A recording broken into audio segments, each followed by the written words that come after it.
9 von 10 deutschen Auswanderern kehren wieder zurück nach Deutschland. Wir klären gnadenlos auf, woran es liegt, also bleibt dran.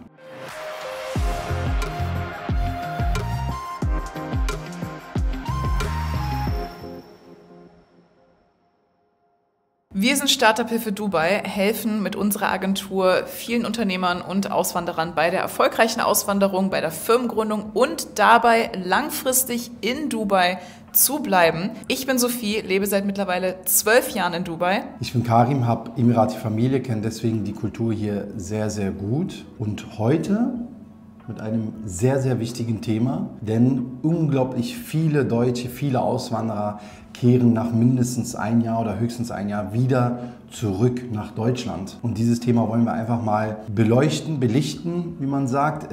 Sophie ist gerade frisch aus Deutschland zurückgekehrt. Vielleicht gehe ich ja auch zurück. Vielleicht kehrt sie ja, und ja, ist gar nicht so unwahrscheinlich, so wie sie es vorgestern mir berichtet hat. Insofern wollen wir mal mit euch durchgehen, was so die Hauptgründe sind, damit ihr diese Fehler wirklich vermeidet. Zunächst einmal möchte ich das Thema, was wir jetzt gleich erstmal besprechen, einleiten damit, dass, wie Karim schon gesagt hat, ich aus 2 Wochen Deutschlandurlaub jetzt zurückgekommen bin. In dem Sinne auch nochmal ein frohes neues Jahr an euch alle. Und es gab dort einige Konversationen, die ich geführt habe mit verschiedensten Menschen, ob vom Dorf, ob von der Stadt, egal woher, die mir klar gemacht haben, warum so viele Leute Dubai wieder verlassen. Und der allererste Grund dafür ist definitiv, und ich glaube, man kann es am besten zusammenfassen mit deutsche Perfektion versus Dubai-Chaos. Wir Deutschen lieben Organisation, Pünktlichkeit, Verlässlichkeit. In Dubai ist es auch geschätzt, läuft aber halt einfach nicht so. Richtig, ich sag mal, ich versuche mal die emiratische Perspektive vielleicht zu erläutern. Die Sache ist halt hier, Uhrzeiten sind Zeitangaben. Das heißt, man hat so ein bisschen, ja, man geht eigentlich davon aus, dass man meistens mal zu spät kommt. Man muss natürlich auch sagen, der Verkehr und so, ne?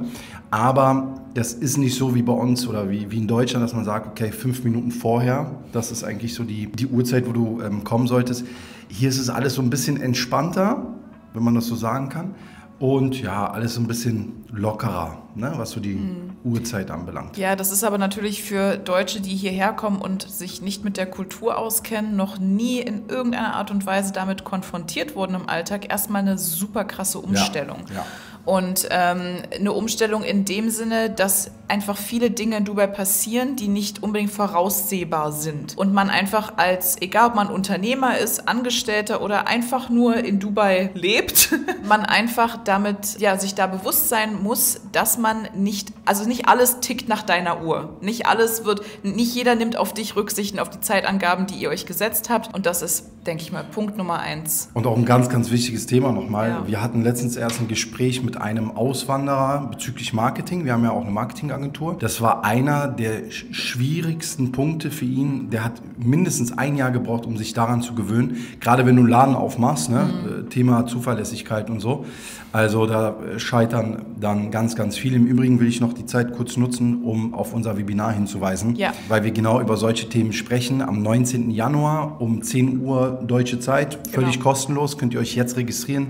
Den Link findet ihr in der Videobeschreibung und wir sprechen halt über Kultur und Eigenheiten. So viel dazu.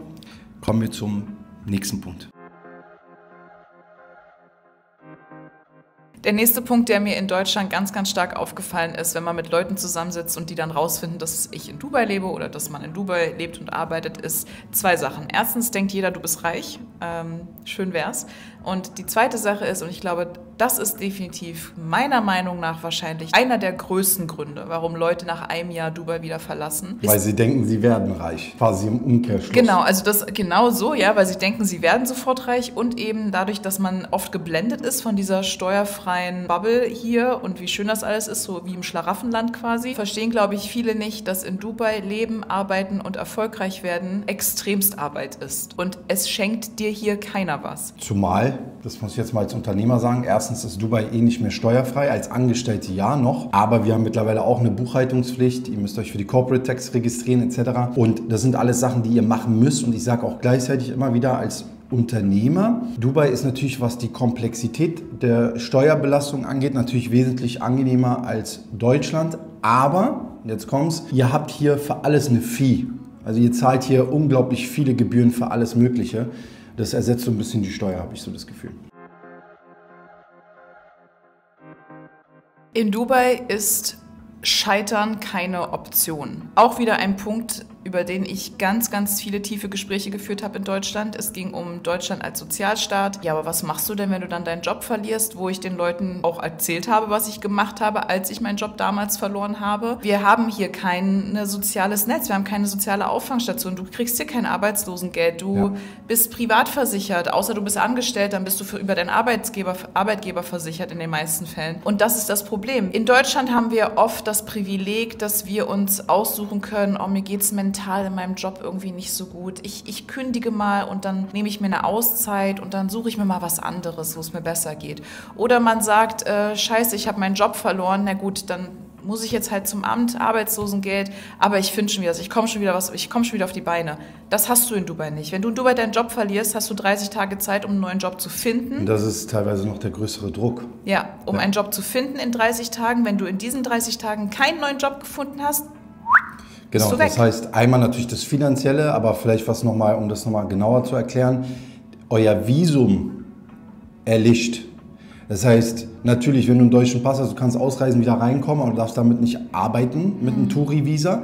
Das heißt, dieser Druck und die Abhängigkeit ist teilweise sehr, sehr hoch und nicht jeder hat so einen guten Chef wie Sophie. Da finden natürlich, ich sag mal so, Abhängigkeiten statt und dieser Druck ist wirklich nicht zu unterschätzen und gleichzeitig auch wieder als Unternehmer. Der Druck, der Struggle, den man hier hat, ist wirklich eine andere Liga als Deutschland. Also das kann ich definitiv bestätigen. Ich glaube, in Deutschland ist es ein anderer Struggle als Unternehmer, weil es gibt eben verschiedene Struggles. Hier hast du als Unternehmer, also ich meine, korrigiere mich, falls ich falsch liege, aber hier hast du als Unternehmer den Struggle, dass du halt immer performen musst. Also du kannst dir nicht erlauben, mal zu sagen, na, jetzt mache ich mal nichts. Richtig.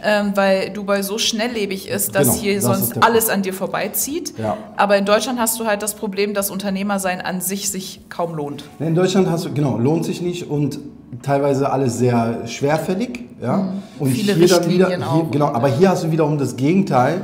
Alles sehr, sehr schnell, sehr, sehr viel Konkurrenz und also quasi eigentlich so das Gegenteil, was dann auch wieder extrem Druck ausübt.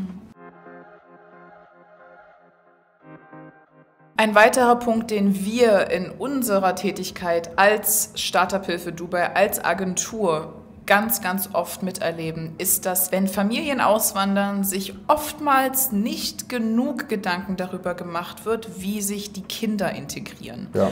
Und das ist natürlich ein riesiges Problem, denn am Ende, ihr könnt die geilsten Jobs haben, ihr könnt, eure Firma hier kann boomen, aber wenn eure Kinder am Ende keinen Anschluss finden, was willst du dann machen? Dann musst du zurück, ja? Unser vorletztes Video übrigens mit dem lieben Karl, der Nachhilfelehrer ist und gleichzeitig aber auch Mental Coach ist so ein bisschen, um die Ängste der Kinder zu nehmen. Also ganz, ganz wichtiges Thema, könnt ihr euch gerne auch mal anschauen. Ja, also zu diesem Thema Familie, Schule, Integrierung haben wir ganz, ganz viel schon gemacht und das ist auch definitiv einer der größeren Punkte, warum die Leute zurückgehen, weil man muss sich das so vorstellen, klar, ihr habt hier deutsche Schulen, ihr habt hier alle möglichen Schulsysteme, aber jetzt mal abgesehen davon, ist es für euer Kind, und da spreche ich aus Erfahrung, weil ich mit 12 erst nach Kairo ausgewandert bin und dann nach Dubai gekommen bin, es eine Auswanderung, es ist nicht wie mal eben in Deutschland umziehen und eine neue Schule besuchen. Das ist eine komplett kulturelle, es ist komplett anders. Und da müsst ihr wirklich sicher gehen, dass ihr mit einer Agentur arbeitet,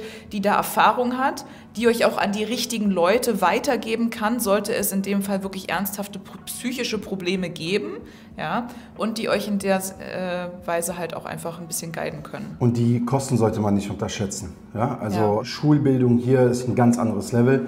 Man zahlt teilweise Tausende von Euros pro Kind, pro Monat. Wie gesagt, dazu sich einfach mal auch Gedanken machen. Ja. Ein weiterer Punkt, warum die meisten und jetzt ganz speziell Deutschen wieder zurückgehen, ist, weil sie es nicht schaffen, aus ihrer deutschen Bubble auszutreten. Und das ist das Gefährlichste, was ihr machen könnt, wenn ihr plant, nach Dubai auszuwandern. Dubai hat eine wahnsinnig große deutsche Bubble, was super ist. Ja? Ihr werdet hier immer irgendwo Anschluss finden, ihr werdet immer Leute haben, wo ihr mal schnell in Foren reinschreiben könnt, hey, ich habe dies und das Problem.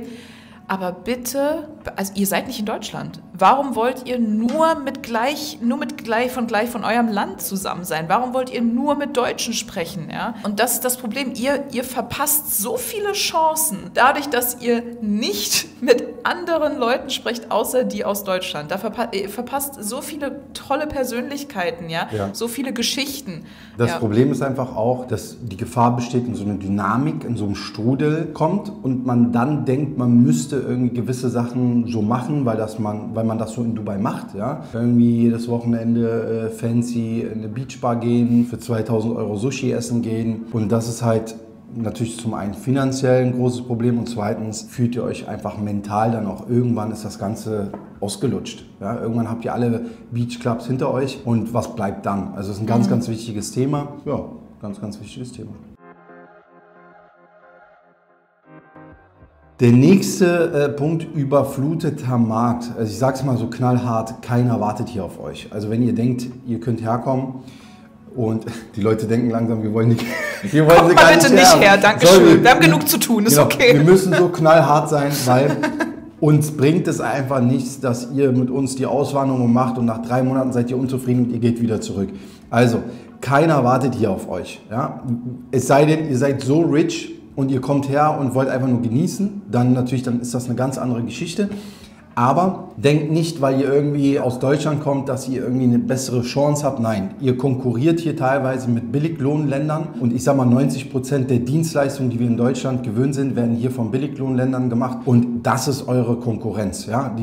Für die hängt auch viel, viel mehr ab, unabhängig vom Finanziellen. Die finanzieren damit ihre Familie, die brauchen ihr Visum, die brauchen diesen, brauchen das. Das heißt, die arbeiten von Montag bis Sonntag und sind mega flexibel. Sehr fleißig. Sehr fleißig, sehr schnell. Also das wirklich im Hinterkopf behalten, das ist eure Konkurrenz. Und vielleicht nochmal für jeden, der sich in Dubai selbstständig machen möchte. Denn ich wette, es sitzen jetzt hier einige vor diesem Video, die sich das Video angucken und die große Idee haben in Dubai. So das mache ich gehe nach Dubai, ich habe die Idee, sowas gibt es nicht. Es gibt alles. Darüber könnte ich Es gibt alles in Dubai, alle Nischen sind ausgefüllt. Richtig. Es ist ein absolut überfluteter Markt. Also wir sagen nicht, ihr könnt es nicht schaffen. Nein, Quatsch, voll negativ. Schaffen. Aber wir werden euch sagen, wie. Aber ihr müsst halt einfach, also denkt halt nicht, dass es Vollgas einfach ist. Ja, Vollgas. Ein ganz großer Punkt ist natürlich auch der Kulturschock. Wobei ich finde, dass der nicht allzu krass ist wie in anderen Ländern vielleicht, weil Dubai schon sehr offen und sehr westlich in vielerlei Hinsicht ist. Trotzdem behaltet bitte im Auge, dass ihr hier in ein muslimisches Land zieht. Und nur weil man alles kann, muss man nicht alles machen. Ja, das will ich einfach nur so da stehen lassen. Und des Weiteren, es ist einfach eine ganz andere Mentalität hier. Also besonders, wenn ihr euch mit den Leuten zusammentut, oder wenn ihr Leute kennenlernt, die vielleicht Emiratis sind, Locals sind oder selbst die Leute, die einfach schon jahrelang hier leben, hier aufgewachsen sind, die ihre Familie hier haben. Eine Sache, die ihr merken werdet, ist, dass die Gastfreundlichkeit viel, viel höher ist. So, also jeder darf zu dir nach Hause. Ich lade gefühlt irgendwie jeden zu mir nach Hause ein. Aber das kann für Leute, die aus Deutschland kommen, für Deutsche, kann das erstmal ein bisschen abschreckend sein. Und da kommen wir auch wieder auf den Punkt zurück mit der deutschen Bubble. Besonders wenn ihr euch dann ein Jahr lang nicht aus der deutschen Bubble bewegt habt, dann ist das natürlich auch ein Grund, warum ihr irgendwann sagt, nee, ich fühle mich hier nicht wohl und geht wieder zurück. Wenn ihr das Ganze aber mal embracen würdet, wenn ihr euch dem Ganzen hingeben würdet, dann würdet ihr ganz andere Seiten an Dubai kennenlernen. Und das ist übrigens auch genau der Grund, warum wir unsere Firmengründung so handeln, wie wir sie handeln. Unser Anspruch ist es einfach, euch diesen kulturellen Aspekt mitzugeben, euch einzuweisen, für euch da zu sein und euch einfach, unsere Expertise weiterzugeben. In diesem Zug wollte ich auch noch einmal darauf hinweisen, dass wir unser Webinar am Start haben am 19. Januar um 10 deutsche Zeit. Und da genau auf das alles auch nochmal eingehen, kostenlos, also meldet euch an. Vielleicht noch eine Sache, und zwar die Gesetze sind hier auch anders. Ja? Also so Sachen wie Erregung öffentlichen Ärgernisses wird hier ganz anders gehandhabt als in Deutschland. Also wenn ihr irgendwie im Verkehr rumschreit, rumhupt und keine Ahnung was, dann gibt es empfindliche Strafen. Insofern auch damit sich mal vielleicht auseinanderzusetzen, dass die Gesetze hier auch anders sind.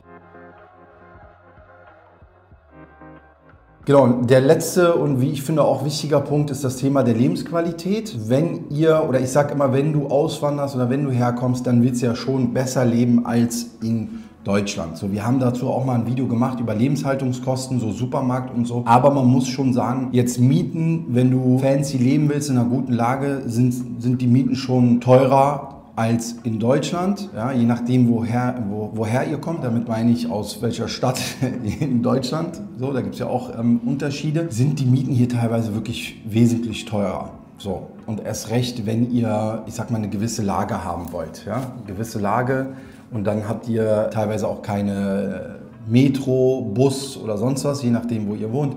Also das einfach im Hinterkopf behalten. Das Ganze wird sonst sehr kostenintensiv. Das heißt, versucht, bevor ihr wirklich auswandert, den Tipp geben wir immer, kommt her, nehmt euch mal eine Unterkunft fernab vom Strand, fernab vom Burj Khalifa. Wie gesagt, wenn ihr es euch leisten könnt, dann okay.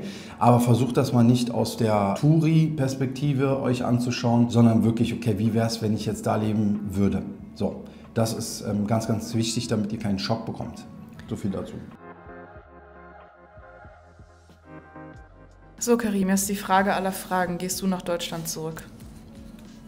Aktuell nicht. Und du?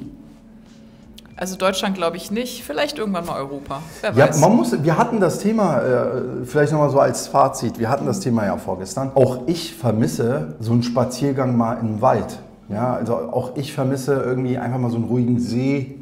Es rieselt. Ja, ein bisschen Regen, das vermisse ich definitiv. Vor allen Dingen in Berlin, die kulturellen Geschichten, Museen, Konzerte eventuell so. Also das vermisse ich schon. Und das muss euch bewusst sein, dass so diese ganzen Faktoren wie Steuersparen und so, und ich sage es immer wieder, das wiegt das Ganze nicht auf. Nee. Also dieser Effekt des Steuersparens und so, das hält vielleicht 3-6 Monate. Ja, das stimmt. Aber dann kommt es wie so ein Baseballschläger back und dann sagt ihr, oh Mensch, ich vermisse dann schon so meinen Bäcker. Ja.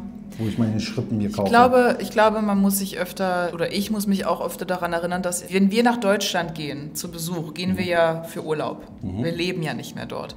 Das heißt, wenn ich jetzt in Deutschland bin über Weihnachten, na klar, da ist es gemütlich, das Wetter ist so schön kuschelig, es ist wunderschön. Ich romantisiere das natürlich auch ziemlich, ne? Die Realität dann dort wieder zu leben, wäre wahrscheinlich eine andere, aber man weiß nicht, was in ein paar Jahren ist. Jetzt erstmal sind wir hier und bleiben auch erstmal hier, ne? Genau, also so viel zu dem Video, liebe Freunde. Abonniert bitte diesen Kanal, kommentiert mal, was ihr so denkt, ob ihr es hier aushalten würdet oder nicht. Ansonsten nochmal der Hinweis zum kostenlosen Webinar. Gerne jetzt registrieren. Folgt uns auf Instagram. Und ganz wichtig, Glocke anmachen für das nächste Video. Also dieses Video kommt ja jetzt an dem Sonntag und dann das Video danach. Denn da haben wir einen ganz interessanten Gast zu einem Thema. Der wichtig ist, aber das sagen wir es noch nicht. Nö, sagen wir noch nicht, aber was ganz oft angefragt wurde. Also dranbleiben. In diesem Sinne, bis denn. Tschüss.